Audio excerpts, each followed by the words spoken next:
So what we had studied till now, till date on this chapter, that what is nutrition, how it affects the deficiency of nutrition in our body, what are carbohydrates, proteins, this type of compounds, what they affect and why these are important.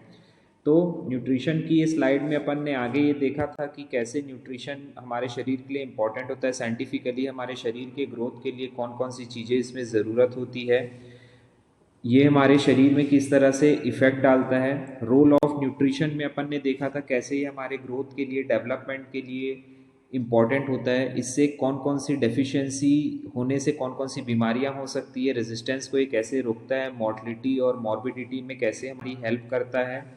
इसके साथ अपन ने food में इसमें देखा था कि हमारे food में क्यों न्यूट्रिशन या पोषक पदार्थों की हमारे लिए ज़रूरत या आवश्यकता होती है, हमको एनर्जी के लिए, एक्टिव रखने के लिए, बीमारी से दूर रखने के लिए और दूसरे प्रकार की और रोग प्रतिरोधक क्षमता हमारी बढ़ाने के लिए। न्यूट्रिशन के बारे में अपन ने देखा था कि मैक्रो और माइक्रो न्यूट्रिएंट्स क्या होते हैं, किस तरह से ये दोनों न्यूट्रिएंट्स हमारे शरीर के ग्रोथ के लिए, डेवलपमेंट के लिए ज़रूरी होते हैं। मैक्रो न्यूट्रिएंट्स जो लार्ज अमाउंट में हमारे शरीर के लिए रिक्वायर्ड होते हैं, माइक्रो न्यूट्रिएंट्स जो स्मॉल अमाउंट में ज़रूरी होते हैं, बट दोनों ही अति आवश्यक है। ऐसा नहीं कि माइक्रो न्यूट्रिएंट्स कम मात्रा में ज़रूरी है तो उसकी न भी रहे हमारे शरीर में मात्रा तो काम चल जाएगा। दोनों ही अपने आप में उतने ही इम्पोर्टेंट है, जो हमारे शारीरिक क्रियाओं को परफॉर्म करने के लिए, वर्क फंक्शन के लिए बहुत ज़्यादा ज़रूरी होते हैं। देन इसमें अपन ने फर्स्ट इसमें जो कार्बोहाइड्रेट मैक्रो न्यूट्रिएंट्स था उसके बारे में डिस्कशन किया था कि कैसे कार्बोहाइड्रेट हमारे शरीर में कौन कौन सी क्रियाओं के लिए ज़्यादा ज़रूरी होते हैं। मोनोसेक्राइड, ओलिगोसेक्राइड, पॉलीसेक्राइड, 3 इनकी कैटेगरीज होती है। इनका स्ट्रक्चर कैसा होता है, कैसे ये हमारे शरीर में हेल्प करते हैं। शुगर, पॉलीसेक्राइड्स, स्टार्च, जो भी चीज़ें चाहे वो प्लांट में बने या हमारे शरीर में वो टूट कर एटीपी, ग्लाइकोजन बनाए, ये सारी जो इनकी प्रोसेस है वो हमारे शरीर के लिए बहुत ज़्यादा ज़रूरी होती है। शरीर इन द सेंस बॉडी के ग्रोथ के लिए, फंक्शंस के लिए। कार्बोहाइड्रेट्स के फंक्शंस अपन ने डिस्कस किए थे कि हमको एनर्जी देता है, सोर्स ऑफ एनर्जी का काफ़ी अच्छा सोर्स है ये। प्रोटीन्स की बॉडी बिल्डिंग में भी हेल्प करता है। स्टूल्स को ईजिली बॉडी से पास करने में इसका बहुत ज़्यादा रोल होता है। किन किन चीज़ों से हमको कार्बोहाइड्रेट्स मिलता है अपने खाने के प्रोडक्ट्स में, चाहे वो सीरियल्स हो, दाल हो, अनाज हो, ट्यूबर्स, रूट वाली, जड़ों वाली चीज़ हो, शुगर, जैगरी, गुड़, इन सब चीज़ों में जो कार्बोहाइड्रेट होता है वो बहुतायत मात्रा में पाया जाता है। देन इसके बाद अपन ने प्रोटीन्स के बारे में डिस्कस किया था कि कैसे प्रोटीन हमारे शरीर में कार्बोहाइड्रेट जितना ही इम्पॉर्टेंट है, कैसे हमारे लिए ये यूज़फुल होता है। तो प्रोटीन्स के बारे में अपन ने सबसे पहले ये जाना कि 20 टाइप्स ऑफ अमीनो एसिड्स हमारे प्रोटीन्स में अवेलेबल होते हैं, जो हमको न्यूमरस एक्टिविटीज़ हमारे शरीर को, हमारे बॉडी को प्रोवाइड करते हैं, जिससे हम बहुत सारे फिजियोलॉजिकल फंक्शंस को परफॉर्म करते हैं। हमने इसका क्लासिफिकेशंस देखा था। ये simple, conjugated, derived proteins 3 category में डिवाइड होते हैं। फाइब्रस, ग्लोबुलर प्रोटीन्स जो होते हैं उनके एग्जाम्पल्स दिए हुए हैं यहाँ पर, केराटिन, इलास्टिन, कोलेजन, इन सब के बारे में अपन ने डिस्कस किया था। कॉन्जुगेटेड डिराइव्ड प्रोटीन्स क्या होते हैं। इसके साथ ही साथ आगे अपन ने इसमें प्रोटीन्स के फंक्शंस देखे थे कि कैसे हमारे शरीर में प्रोटीन फंक्शनल होता है, हमारे शरीर में क्या क्या फंक्शंस देता है। मोस्टली मसल बिल्डिंग के लिए, ग्रोथ के लिए, रिपेयरमेंट के लिए, टिश्यूज़ जो डैमेज हो जाते हैं उनको वापस बनने में हेल्प करने के लिए, ये सब का सारा इनका रोल होता है। फंक्शंस भी अपन ने देखे थे इसके। फंक्शंस में मोस्टली ये हमारे शरीर में क्लॉटिंग के लिए एनर्जी प्रोवाइड करते हैं, क्लॉटिंग में हेल्प करते हैं, एंटीबॉडीज़, हीमोग्लोबिन फॉर्मेशन में, सिंथेसिस में इनका काफ़ी ज़्यादा रोल होता है प्रोटीन्स का हमारे बॉडी के अंदर। देन इनके सोर्स क्या थे प्रोटीन्स के? सोयाबीन से, मिल्क से, चीज़ से, पोल्ट्री फिशेज से, इन सब चीज़ों से हमारे शरीर में प्रोटीन्स की एक ऑप्टिमम अमाउंट ऑफ उसकी जो है, ऑप्टिमम अमाउंट जो लेवल है हमारे शरीर में, उसको अपन मेंटेन कर सकते हैं।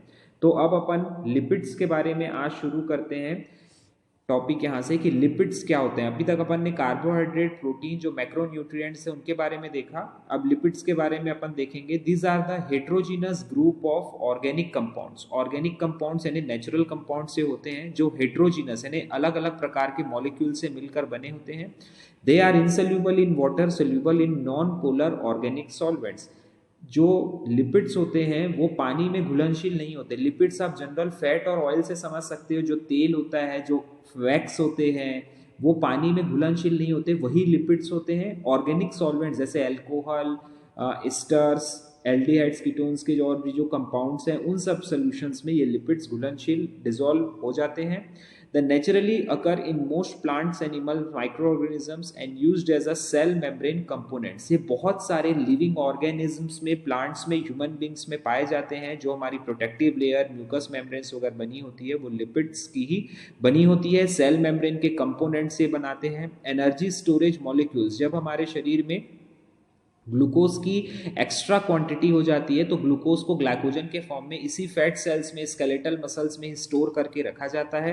इंसुलेशन का काम करते हैं, हमारे शरीर के अंदर से गर्मी जाने से रोकते हैं, शरीर के अंदर एक प्रॉपर तापमान, टेम्परेचर बना कर रखते हैं, बाहर से कोई धूल, डस्ट, पानी को एंटर होने से रोकते हैं, और हॉर्मोन्स के सिंथेसिस में भी ये लिपिड्स जो है अपना बहुत ज़्यादा रोल जो है हमारे शरीर में प्ले करते हैं।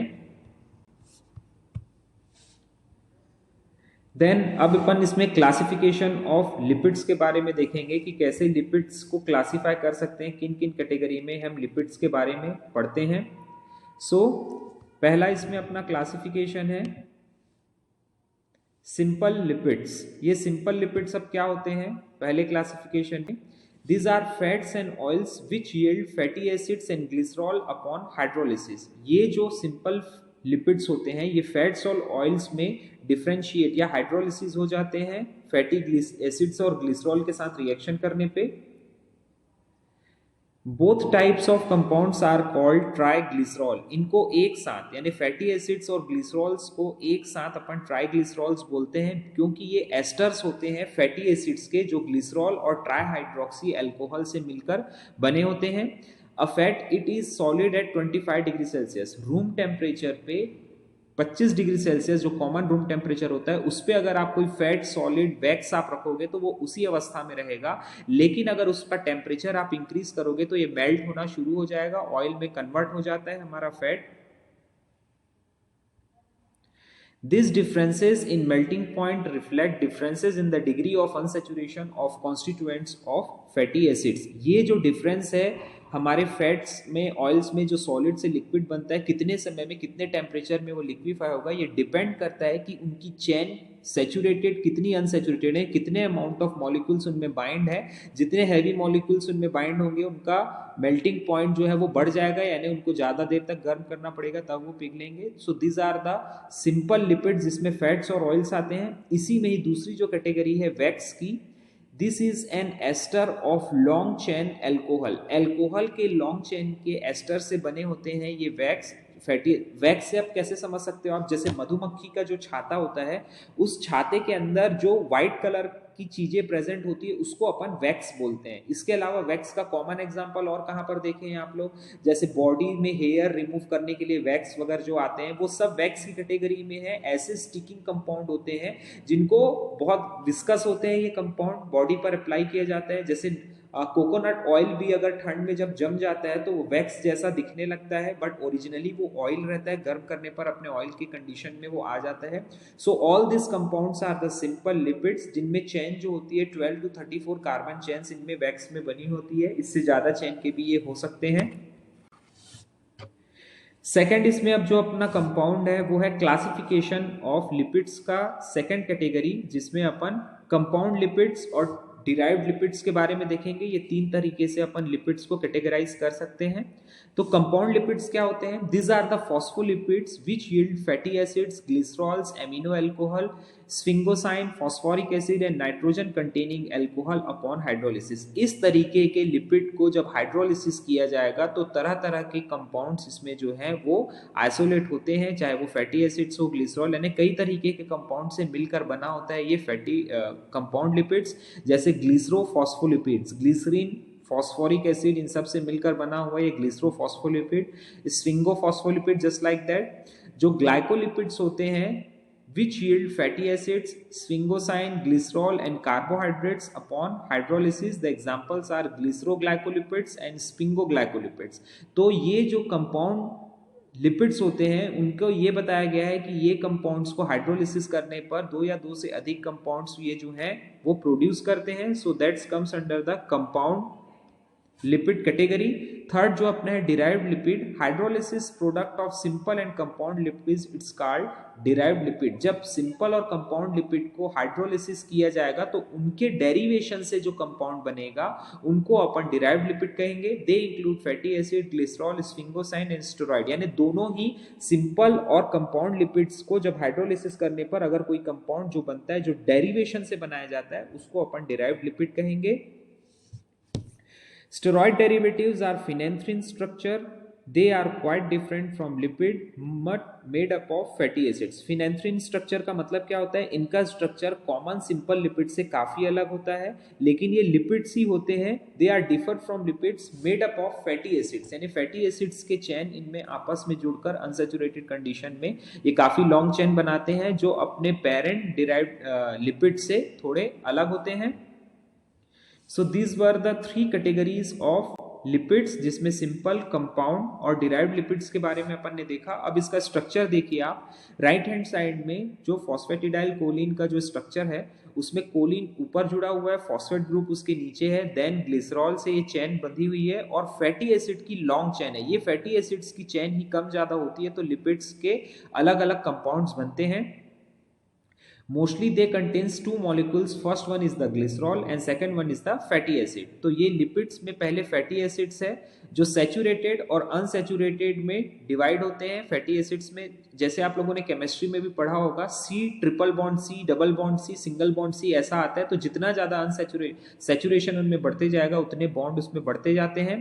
ग्लिसराइड्स में न्यूट्रल ग्लिसराइड्स, फॉस्फोग्लिसराइड्स, देन इसको और कैटेगराइज किया गया है नॉन ग्लिसराइड लिपिड्स और कॉम्प्लेक्स लिपिड्स। तो मोस्टली कितने तरह के लिपिड्स यहाँ पर अपने को शो किए गए हैं। पहला है फैटी एसिड्स, वो लिपिड्स का पार्ट है। देन है ग्लिसराइड्स, इसमें न्यूट्रल और फॉस्फोग्लिसराइड्स आते हैं।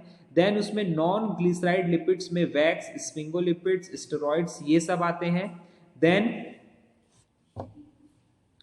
इसमें कॉम्प्लेक्स लिपिड्स आता है। कॉम्प्लेक्स लिपिड में लिपोप्रोटीन्स। ये इतने तरीके से आप लिपिड्स को, अभी अपन ने तीन जो इसके क्लासिफिकेशन देखे, सिंपल, कंपाउंड और डिराइव्ड लिपिड्स, ये इसी के अंदर ही सारी चीज को डिफाइन किया गया है। जो लिपिड्स को यहाँ पर आपको लाइन चार्ट बनाकर शो किया जा रहा है कि लिपिड्स में fatty lipids, glycerides, non glyceride lipids और कॉम्प्लेक्स लिपिड्स, इन सबको अपन यहाँ पर देख रहे हैं। नेक्स्ट स्लाइड में अब आपको फंक्शंस ऑफ लिपिड्स के बारे में बताया गया है कि लिपिड्स का क्या रोल है हमारे शरीर में, कैसे ये फंक्शन करते हैं, कैसे हमारे शरीर के लिए यूजफुल होते हैं। पहला है एनर्जी स्टोरेज। एनर्जी स्टोरेज का एग्जांपल मैं पहले भी दे चुका हूँ। एक्सेस एनर्जी आपके बॉडी में ये स्टोर करके रखते हैं जो some of the time high calories की वजह से फैट की जैसा आपके कमर के साइड पे और बॉडी के पेट के साइड पे ये एक्सेस फैट डिपोजिशन होने की वजह से ये सारी चीजें यहाँ पर स्टोरेज तो मेन काम है, बट एक्सेस फैट होने के कारण वो बाहर दिखने लगता है।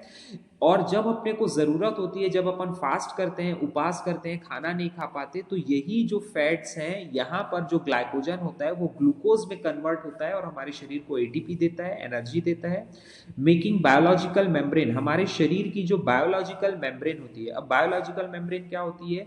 हमारे ब्रेन के पहले जो बैरियर लगा हुआ है जिसको ब्लड ब्रेन बैरियर कहा जाता है। हमारे स्टमक में जो म्यूकस मेम्ब्रेन की स्टमक बनी हुई है वो हमारा बायोलॉजिकल मेम्ब्रेन है। हमारे किसी भी ऑर्गन्स में, लंग्स, लीवर, किडनी में कोई भी प्रोडक्ट जाने से पहले उसको जो चीज रोकती है जिसको सेमी परमिएबल मेम्ब्रेन, ऑस्मोसिस के डेफिनेशन में आपने पढ़ा होगा, when solute molecules travel from smaller concentration to higher concentration through semi permeable membrane. तो ऑस्मोसिस की क्रिया हमारे शरीर के अंदर होती है। वो सेमी परमिएबल मेम्ब्रेन ही लिपिड्स के बने होते हैं जो किसी भी सेलेक्टिव मॉलिक्यूल को ही पास होने देते हैं, हर मॉलिक्यूल को पास होने नहीं देते। तो ये बायोलॉजिकल मेम्ब्रेन बनने में लिपिड्स का बहुत ज्यादा रोल होता है हमारे शरीर में। ऐसा बिल्कुल भी नहीं कहा जा सकता कि फैट नहीं खाना चाहिए, फैट खाने से मोटे होंगे, कोलेस्ट्रॉल बढ़ जाएगा। जितनी मात्रा में उसकी जरूरत है हमारे शरीर में वो डेफिनेटली उतने मात्रा में लिपिड्स हमारे शरीर में होना चाहिए। इंसुलेशन का काम करते हैं, बॉडी को वार्म करके रखते हैं, अंदर की हीट बाहर जाने नहीं देते।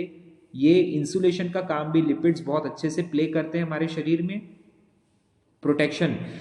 Protection plant leaves from the drying of, जैसे हमारे शरीर में लिपिड्स है वैसे प्लांट्स में भी ये लिपिड्स प्रेजेंट होते हैं। ये बहुत सारी चीज़ों में प्लांट्स के लिए प्रोटेक्टिव एजेंट्स का काम करते हैं, हमारे शरीर में भी इंसुलेशन का काम करते हैं, बाहर से कोई अननेसेसरली प्रोडक्ट को क्रॉस होने से रोकते हैं। जैसे अपन बाथ नहाते समय साबुन का पानी ये वो हमारे शरीर के स्किन से ट्रांसफर नहीं होता, तो ये हमारे बॉडी में लिपिड्स का एडवांटेज है। ब्यूयॉन्सी, ब्यूयॉन्सी का मतलब किसी भी चीज को ऊपर लेवल पे फ्लॉट करके रखना। जैसे हम पानी वानी पीते हैं या फिर गोली वगैरह लेते हैं तो फ्लॉटिंग टैबलेट्स जो होती है वो ऊपर फ्लॉट करने लगती है और हमारे शरीर को उसका इफेक्ट अच्छा मिलता है। एक्ट एज हार्मोन्स, बहुत सारे हार्मोन्स जो होते हैं जो लिपिड डिराइव्ड होते हैं, स्पिंगोलिपिड्स, ग्लाइकोलिपिड्स, इन सब से डिराइव्ड होते हैं, जो हमारे शरीर में बहुत सारे रोल्स जो हैं प्ले करते हैं। So that is the importance of your third macromolecules, that was lipids. तो तीन तरीके के मैक्रोमोलिक्यूल्स, मैक्रोन्यूट्रिएंट्स के बारे में अपन ने डिस्कस किया, कार्बोहाइड्रेट, प्रोटीन एंड लिपिड्स। ये तीनों मॉलिक्यूल्स अपने में एडवांटेज और अपने में इंपॉर्टेंस को मेंटेन करके रखते हैं, जो हमारे शरीर के लिए बहुत ज़्यादा ज़रूरी है। कार्बोहाइड्रेट मोस्टली एनर्जी के लिए सबसे ज़्यादा रोल प्ले करते हैं, एटीपी फॉर्मेशन के लिए, ग्लूकोज को ग्लाइकोजन के फॉर्म में स्टोर करने के लिए, बॉडी को प्रोग्रेस के लिए, इंस्टेंट एनर्जी के लिए, जिसमें glucose, fructose, sucrose, polysaccharide, monosaccharide, oligosaccharide, ये सारी चीज़ें आती है। ये सारे कैटेगराइजेशन का जो पार्ट है वो कार्बोहाइड्रेट्स का है। इनके सोर्स सीरियल्स होते हैं, अनाज होते हैं, पल्सेस दालें होती है, रूट्स होते हैं, पोटैटो, राइस, व्हीट, इन सब में कार्बोहाइड्रेट्स पाए जाते हैं। प्रोटीन्स के बारे में अपन ने देखा, जो प्रोटीन्स होते हैं वो हमारे शरीर में बॉडी बिल्डिंग के लिए, मसल बिल्डिंग के लिए बहुत ज़्यादा ज़रूरी होते हैं। 20 अमीनो एसिड्स के बने होते हैं और हमारे शरीर में दूसरी क्रियाओं के लिए, फॉर्मेशन के लिए, डीएनए सिंथेसिस, ये सब में अपना रोल प्ले करते हैं। प्रोटीन्स के सोर्स मोस्टली मिल्क प्रोडक्ट्स या दूसरी दाल वगैरह होते हैं, मीट प्रोडक्ट्स इनके होते हैं। देन थर्ड अपन ने लिपिड्स के बारे में देखा, बॉडी में blood brain barrier, biological membranes, lipid membrane, selective permeable membrane, हमारे ऑर्गन्स को प्रोटेक्ट करने के लिए, हार्मोन्स के सिंथेसिस के लिए, सारे रोल में। ग्लाइकोजन अपने लिपिड्स का पार्ट होता है, हमारे शरीर में ऊर्जा को स्टोर करके रखने के लिए और ज़रूरत पड़ने पर हमारे शरीर को एनर्जी देने में भी लिपिड का बहुत बड़ा रोल होता है। So that were are most important macronutrients molecules. Then अब अपन आते हैं माइक्रोन्यूट्रिएंट्स पे। Micronutrients small amount of vitamins and minerals जो हमारे शरीर के लिए बहुत ज़्यादा ज़रूरी होते हैं, हमारी प्रॉपर क्रिया परफॉर्म करने के लिए, हमारे शरीर में अपना रोल प्ले करने के लिए इन विटामिन्स का बहुत ज़्यादा रोल होता है हमारे शरीर में। Vitamins are natural and essential nutrients. Vitamins जो होते हैं हमारे शरीर के लिए बहुत ज़्यादा ज़रूरी होते हैं, required in small quantity and play a major role in growth and development. ये जो विटामिन होते हैं नेचुरली हमारे बहुत कम अमाउंट ऑफ विटामिन हमारे शरीर में सिंथेसाइज होता है। सिर्फ विटामिन के जो है वो इंटेस्टाइन के पास माइक्रोविलाई सिंथेसिस के थ्रू हमारे शरीर में बनता है, विटामिन के, जो एक कोएगुलेंट का काम करता है। इसके अलावा कोई भी विटामिन हमारे शरीर में नहीं बनता, चाहे वो बी हो, सी हो, डी हो, ई हो, ए हो। ये सारे विटामिन को हमको एक्सटर्नल सोर्स से लेना पड़ता है। अब चाहे वो सोर्स हमारा कुछ भी हो, ये एक्सटर्नल सोर्स क्या हो सकते हैं? ये एक्सटर्नल सोर्स आपके शरीर में अपन वेजिटेबल से लेते हैं या दूसरे कंपाउंड से लेते हैं जो हमको शरीर में अपना इफेक्ट देते हैं। रिपेयर और हीलिंग का काम बहुत ज़्यादा अपना इफेक्ट प्ले करते हैं विटामिन। अगर हमारे शरीर में विटामिन की कमी होगी तो कोई भी चोट वगैरह है वो जल्दी हील नहीं हो पाएगी हमारे शरीर में, हमारा ग्रोथ और डेवलपमेंट प्रॉपर नहीं हो पाएगा। इसलिए हमको विटामिन के लिए एक्सटर्नल सोर्स पर डिपेंड रहना पड़ता है और ये मस्ट बहुत ज़्यादा ज़रूरी है कि हम अपने खाने में, हमारे भोजन में विटामिन की मात्रा ज़रूर प्रेजेंट होनी चाहिए, चाहे वो फ्रूट से लें या दूसरे किसी और प्रोडक्ट से हम उसको गेन करें। बोन्स और हेल्दी टिश्यूज के मेंटेनेंस के लिए विटामिन जरूरी होते हैं। इम्यून सिस्टम एक्टिवेशन के लिए, रोग प्रतिरोधक क्षमता बढ़ाने के लिए, सारे रोल्स में अपना विटामिन अपना इंपॉर्टेंस रखते हैं।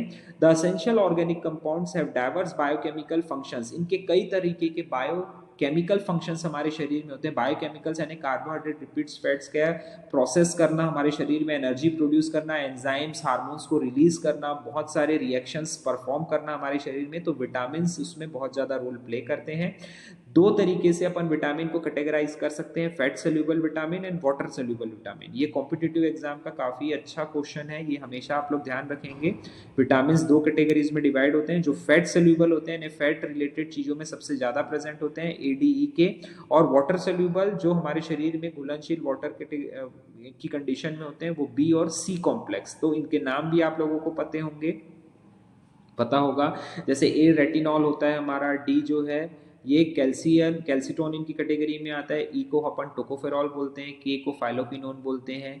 बी में अब बहुत सारे कंपाउंड्स आते हैं, B1 B2 thiamine, beriberi, riboflavin, ऐसे बहुत सारे नियासिन कंपाउंड्स हैं, पायरिडॉक्सिन, ठीक है।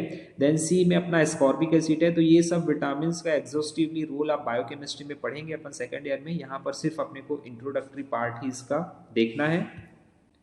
Then coming to the minerals, अब माइक्रोन्यूट्रिएंट्स में सेकंड जो मेजर कैटेगरी है हमारे लिए, बहुत ज़्यादा इंपॉर्टेंट जो कैटेगरी है वो है मिनरल्स की। जस्ट लाइक विटामिन, मिनरल्स हमारे शरीर के लिए बहुत ज़्यादा ज़रूरी और बहुत ज़्यादा रिक्वायर्ड कंपाउंड होते हैं। They are inorganic regulators needed for different functions inside the body. हमारे शरीर के अंदर तरह तरह की इनऑर्गेनिक फंक्शंस को रेगुलेट करने के लिए, उपापचय क्रिया को मेंटेन करने के लिए ये मिनरल्स हमारे शरीर के भीतर पाए जाते हैं।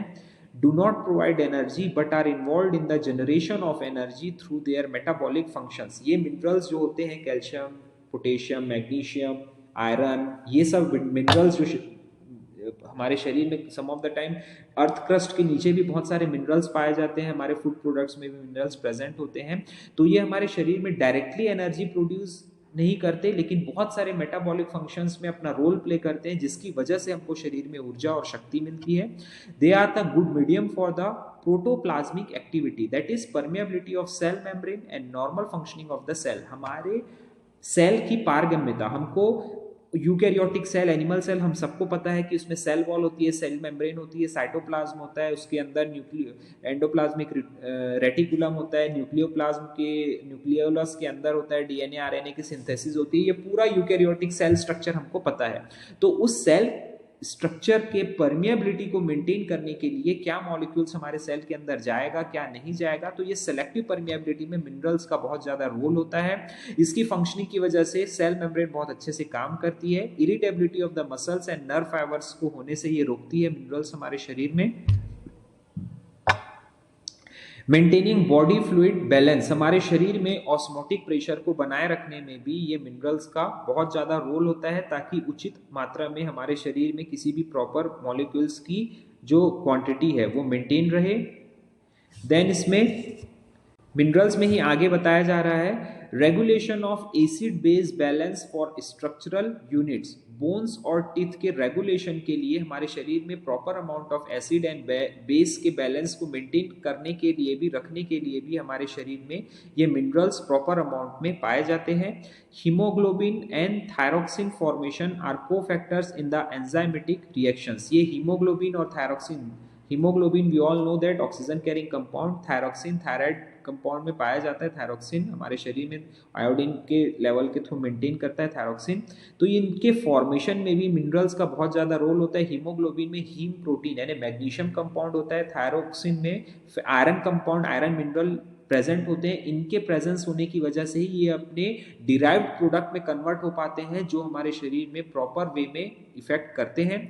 मैक्रो मिनरल्स में calcium, phosphorus, potassium, sulphur, magnesium, sodium chloride, ये सारी चीज़ें हमको मिनरल से भी मिलते हैं, हमारे फूड डाइट्स में भी प्रेजेंट होती है, जो शरीर के लिए बहुत ज़्यादा ज़रूरी और उपयोगी होती है। मैक्रो मिनरल्स में और चीज़ें जो आती है, iron, boron, chromium, iodine, magnesium, molybdenum, selenium, vanadium, zinc, lithium, rubidium, germanium and copper. ये ऐसे कंपाउंड्स हैं जो बहुत ज़्यादा अमाउंट में नहीं, बहुत ही लिटिल क्वांटिटी में हमारे शरीर के लिए बहुत ज़्यादा उपयोगी होते हैं, जिनका काफ़ी सारा रोल हमारे शरीर में बॉडी की एक्टिविटीज़ को परफॉर्म करने, हमारे स्ट्रेंथ को, बॉडी की स्ट्रेंथ को मेंटेन करने के लिए बहुत ज़्यादा ज़रूरी होता है। देन अब है हमारा ये इंपॉर्टेंस का स्पेलिंग गलत है, PORTNC होगा। Importance of water and fibres in diet, हमारे खाने में भोज्य पदार्थों में पानी का और फाइबर्स का क्या रोल है, क्या उपयोगिता है हमारे शरीर में। Water, as we all know that, drinking water के बारे में हम सब जानते हैं। Our body is nearly 2/3 water, हमारे शरीर का 2/3 भाग जो है वो सिर्फ पानी है हमारे शरीर में। So drinking enough fluid to stay hydrated is very important. ज़्यादा से ज़्यादा in the sense sufficient amount में पानी पीने से हमारे शरीर में हाइड्रेशन यानी सूखापन यानी पसीना बन के पानी अगर बाहर निकल जाए तो डिहाइड्रेटेड कहते हैं, तो hydration optimum amount of water level हमारे शरीर में होना बहुत ज़्यादा ज़रूरी है। It is essential for life, it is very important to get the right amount of fluid to be healthy. ये हमारे शरीर के लिए एक बहुत ही उपयोगी है और हमारे बॉडी को सुचारू रूप से काम करने के लिए राइट अमाउंट ऑफ फ्लूइड और हेल्दीनेस मेंटेन करने के लिए इस फ्लूइड का ऑप्टिमम अमाउंट में हमारे शरीर में होना बहुत ज़्यादा ज़रूरी है। Humans can survive for a few weeks without food, खाने के बिना कुछ दिन तक जो ह्यूमन बीइंग है वो सर्वाइव कर सकता है, लेकिन पानी के बिना 2 या 3 दिन से ज़्यादा वो सर्वाइव करना उसके लिए बहुत कठिन हो जाता है, क्योंकि हमारे शरीर में बहुत सारे टॉक्सिक मॉलिक्यूल्स बनते हैं due to the presence of metabolic reactions in our body. उन टॉक्सिक मॉलिक्यूल्स को हमारे ऑर्गन से, हमारे शरीर से बाहर करने के लिए ये फ्लूइड का होना, वाटर का होना हमारे शरीर में बहुत ज़्यादा ज़रूरी है। दैट्स वाई पानी को जीवन कहा गया है, पानी को लाइफ कहा गया है। The body is made up of 50 to 75% water, as we know that 2/3 भाग हमारे शरीर का पानी ही है। Water forms the basis of blood, digestive fluids, urine, perspiration and is contained in lean, muscle, fat and bones. ये जो water होता है हमारे शरीर में ब्लड के फॉर्मेशन के लिए, यानी खून के निर्माण के लिए, हमारे शरीर में बहुत सारी चीज़ों के डाइजेशन के लिए, डाइजेस्टिव जूस बनाने के लिए, यूरिन फॉर्मेशन के लिए, पर्सपायरेशन शरीर से पसीना निकालने के लिए, हमारे शरीर में टेम्परेचर मेंटेन करने के लिए, और उसके साथ साथ मसल्स, बोन्स और फैट फॉर्मेशन में भी ये वाटर का बहुत ज़्यादा रोल हमारे शरीर में होता है। So what is the importance of water? हमारे शरीर में वाटर का क्या इंपॉर्टेंस है? They maintain the health and integrity of every cell in the body. हमारे शरीर में प्रत्येक सेल की इंटीग्रिटी यानी उसकी एक वास्तविक अवस्था और उसकी स्वस्थ उसको बनाए रखने के लिए वाटर का हमारे शरीर में उचित मात्रा में उपलब्ध होना बहुत ज़्यादा ज़रूरी है। Keep the bloodstream liquid enough to flow through blood vessels. हमारे ब्लड वेसल्स यानी जिसमें से ब्लड फ्लो होता है हमारा आर्टरीज और वेन्स में, उनको प्रॉपर अमाउंट में लिक्विड इनफ फ्लो होने के लिए भी वाटर का ऑप्टिमम लेवल हमारे शरीर में होना बहुत ज़्यादा ज़रूरी है। Helps to eliminate the by product of the body's metabolism. हमारे शरीर के उपापचय क्रिया के कारण जो वेस्ट प्रोडक्ट हमारे शरीर में बन जाते हैं, उन प्रोडक्ट्स को शरीर से बाहर करने के लिए, एक्सक्रीट करने के लिए, चाहे वो यूरिन हो, चाहे वो एक्सक्रीटा हो, स्टूल्स हो, उन सबको रिमूव करने के लिए इनका ऑप्टिमम लेवल हमारे शरीर में होना बहुत ज़्यादा ज़रूरी है। Regulate body temperature through sweating. Sweat के कारण, पसीने के कारण, एक्सेस पसीना निकल जाने के कारण हमारे शरीर काफ़ी ड्राई हो जाता है। उसको प्रॉपर मेंटेन करने के लिए भी वाटर का सफिशिएंट लेवल हमारे बॉडी में होना बहुत ज़्यादा ज़रूरी है। Moisture mucus membrane such as those of lungs and mouth. हमारे माउथ, लंग्स और दूसरे म्यूकस मेम्ब्रेन को मॉइस्ट बना के रखने के लिए, गीला बना के रखने के लिए, वो सूखे ना, उसकी एक्टिविटी खराब ना हो, इसलिए वाटर का हमारे शरीर में प्रॉपर अमाउंट होना जरूरी है। Lubricate and cushions the joints. जो हमारे शरीर के जॉइंट्स हैं, नी जॉइंट, हैंड जॉइंट, कोहनी, ये सब जो अपन बोलते हैं, उन जॉइंट्स में यूरिक एसिड के क्रिस्टल्स डिपॉजिट होते हैं, तो आर्थराइटिस वगैरह की कंडीशन हो जाती है। तो अगर हमारे शरीर में पानी का लेवल बहुत अच्छा है तो ये क्रिस्टल्स वहाँ पर डिपॉजिट नहीं होते, जिसके कारण हमको दर्द नहीं होता अपने जॉइंट्स में। सो नेक्स्ट अपना इंपॉर्टेंस ऑफ वाटर और फाइबर्स में अभी तक अपन ने वाटर के बारे में देखा, उसका क्या इंपॉर्टेंस है। नेक्स्ट अब इसमें जो है वो है फाइबर्स। फाइबर्स कैसे वाटर के जैसे ही हमारे खाने में, हमारी डाइट में अपना रोल प्ले करते हैं।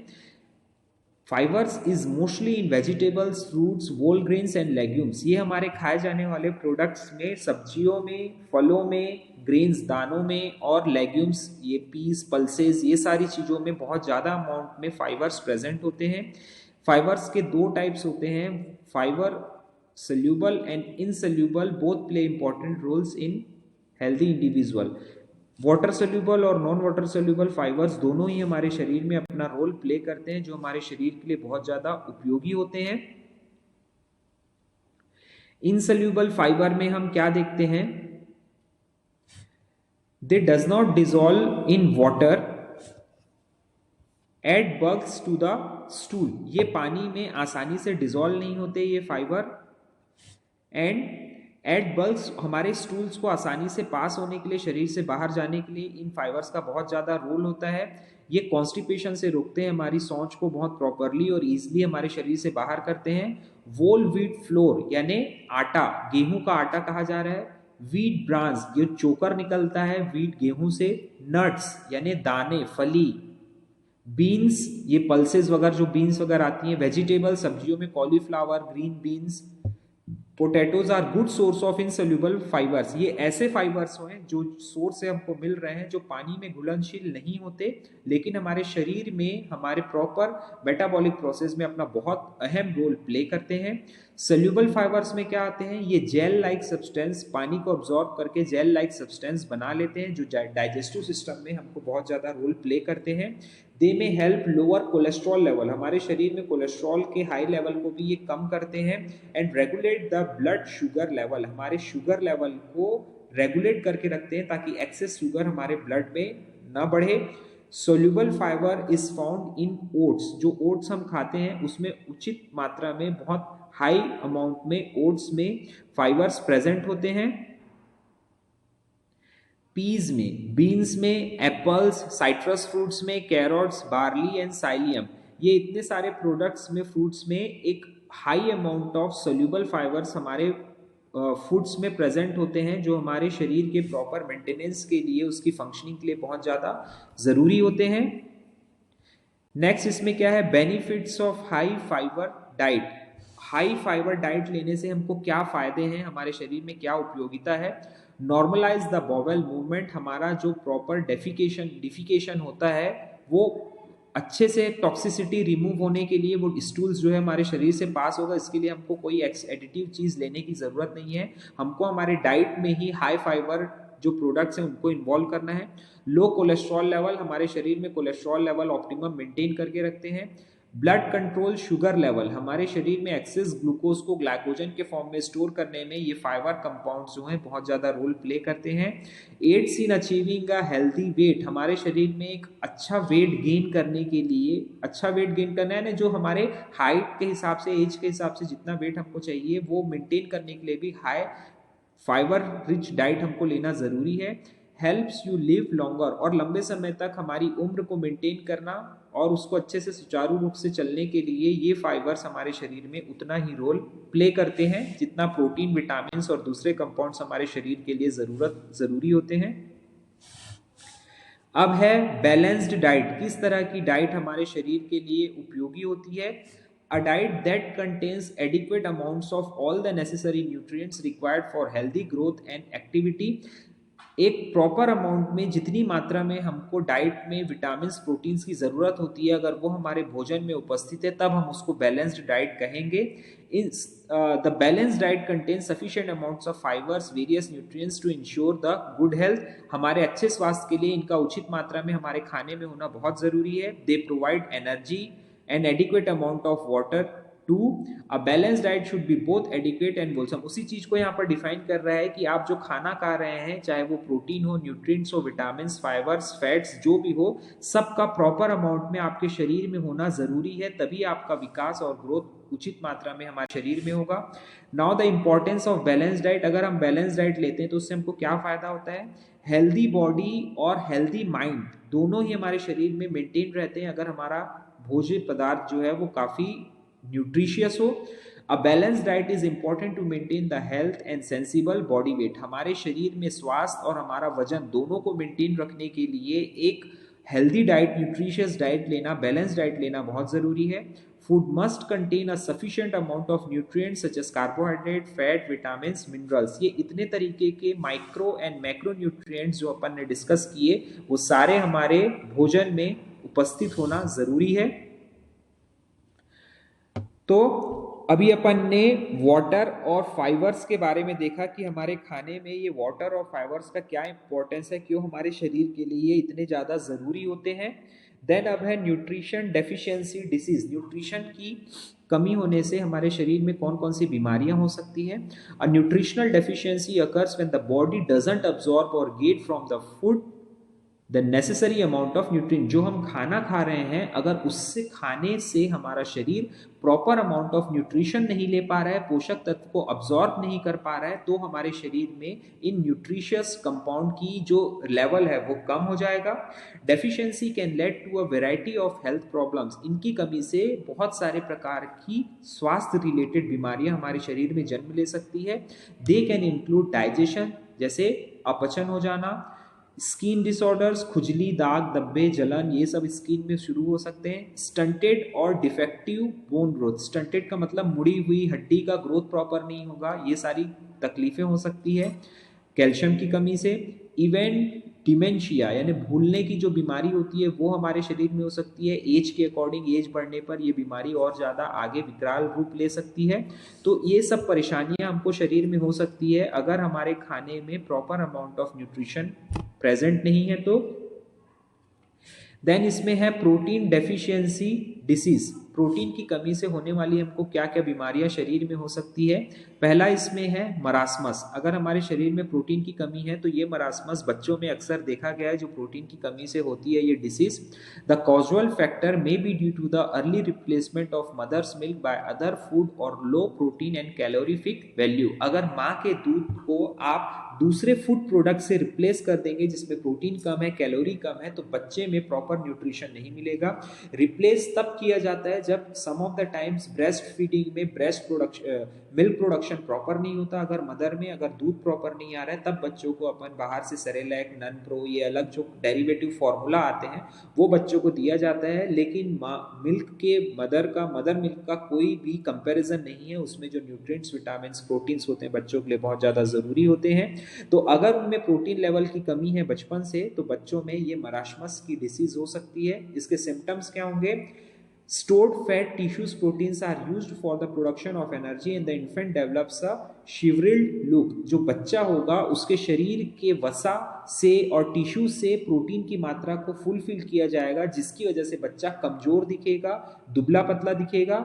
Ribs become prominent, limbs become very thin at the fat layer beneath the skin disappears, उसकी जो आंतड़ियाँ कहना चाहिए छाती पे जो रिब्स रहती है वो दिखने लगेगी अत्यधिक दुबला होने की वजह से।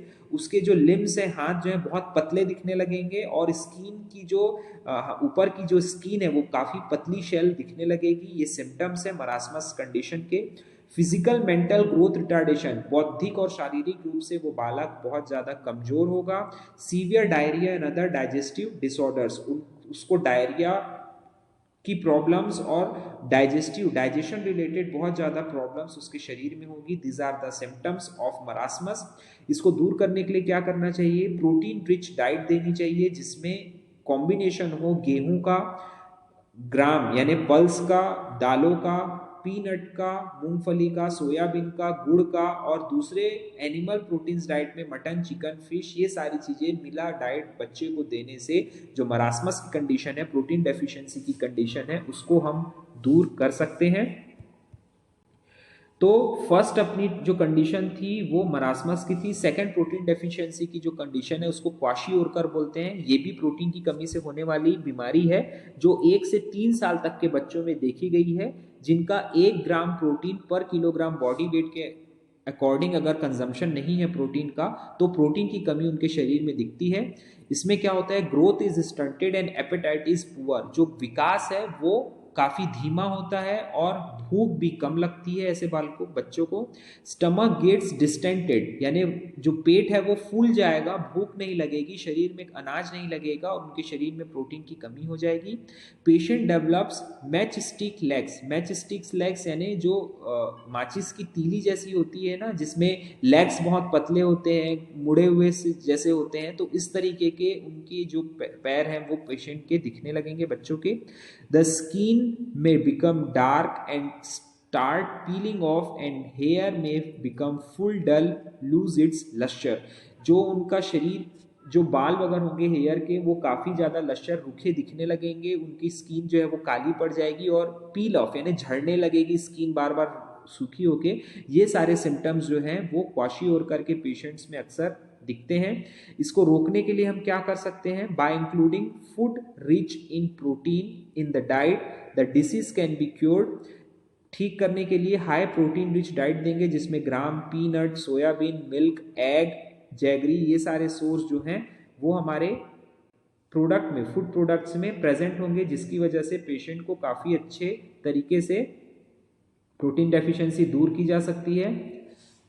तो पहला अपन ने प्रोटीन डेफिशिएंसी डिसीज के बारे में देखा। सेकंड अभी है फाइबर डेफिशिएंसी डिसीज, फाइबर की कमी से होने वाली डिसीज। इसमें क्या आता है? Constipation, high blood pressure, diabetes, cardiovascular disorder, obesity and cancer, ये सारी बीमारियां जो हैं शरीर में फाइबर्स की कमी के होने, जैसे सोल्यूबल और नॉन सोल्यूबल फाइबर्स के बारे में अपन ने देखा। इन दो फाइबर्स की कमी होने से ये सारी बीमारियां, कॉन्स्टिपेशन, कब्ज हो जाना, हाई ब्लड प्रेशर का बढ़ जाना, डायबिटीज, ग्लूकोज का ब्लड में बढ़ जाना, कार्डियोवास्कुलर डिसीज में एंजाइना, अरिथमिया, आरटीएल, फ्लटर, बहुत सारी बीमारियां, हार्ट अटैक, इस्चेमिया, ये सारी चीज़ें आती है, ओबेसिटी, वेट बढ़ जाना, कैंसर, कई तरह की बीमारियां जो होती हैं वो फाइबर की कमी से हमारे शरीर में जन्म ले सकती है, अगर इसकी कमी हमारे शरीर में होती है तो। And the last one is the vitamin deficiency disease. Vitamin की कमी से होने वाली बीमारी में हम क्या देखते हैं? Night blindness. ये हम जानते हैं विटामिन B1 की कमी से बेरी बेरी की जो कंडीशन होती है, नाइट ब्लाइंडनेस की A1 विटामिन ए की कमी से जो नाइट ब्लाइंडनेस होता है, उसकी वजह से रतौंधी जिसको कहा जाता है, नाइट ब्लाइंडनेस की कंडीशन हो सकती है। रिकेट्स विटामिन डी की कमी से, ऑस्टियोमलेशिया हड्डियों का कमजोर रह जाना, अनेमिया आयरन की कमी हो जाना, बेरी बेरी B1 की कमी से जैसे पैरालिसिस वगैरह की कंडीशन होती है। तो ये इतनी सारी बीमारियां और रोग है जो हमारे शरीर में proper amount of vitamins, fibres, minerals, इन सब के नहीं होने की वजह से हमको काफ़ी सारी प्रॉब्लम्स इन सारी चीज़ों की वजह से होती है हमारे शरीर में। सो